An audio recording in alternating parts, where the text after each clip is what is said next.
मितेश ने बताया कि उनकी वाइफ के नाक से खून निकल रहा है और उसकी गर्दन पर भी चोट के निशान हैं। 4 मई 2018 शाम के 8:22 पर मितेश सिर्फ 1 घंटे के लिए घर से बाहर गया था और इतनी ही देर में उसकी वाइफ जेसिका के साथ इतना कुछ हो गया। जेसिका के हाथ पैर ठंडे पड़ चुके थे और मितेश के लिए खुद को संभालना काफी मुश्किल हो रखा था। कुछ ही समय में एम्बुलेंस और पुलिस दोनों मितेश के घर पहुंच गई एंड अनफॉर्चुनेटली जेसिका की मौके पर ही मौत हो गई थी।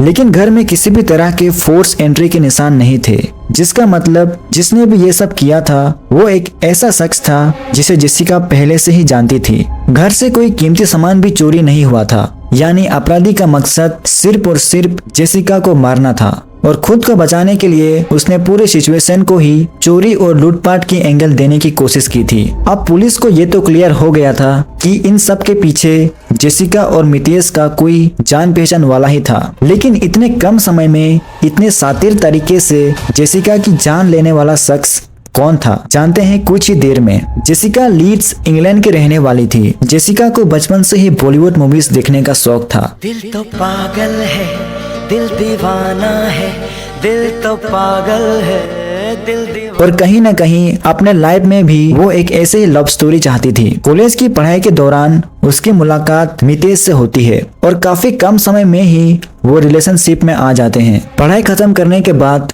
दोनों ने शादी कर ली। दोनों की शादी उसी अंदाज में होती है जिसका सपना जेसिका ने हमेशा से देख रखा था। वो सब सच हो रहा था, लेकिन कुछ महीनों के बाद ही असल जिंदगी और सपनों के बीच का फर्क जेसिका को नजर आने लगा और शादी के 1 साल बाद ही दोनों के रिश्तों में दरार पड़ने लगी। मितेश अब जेसिका को लेकर काफी कंट्रोलिंग भी हो गया था। वो अब उसको अपने घर आने जाने में भी रोकने लगा। झगड़ा जब बढ़ जाता तो वो जेसिका को हाथ उठाने में भी पीछे नहीं रहता।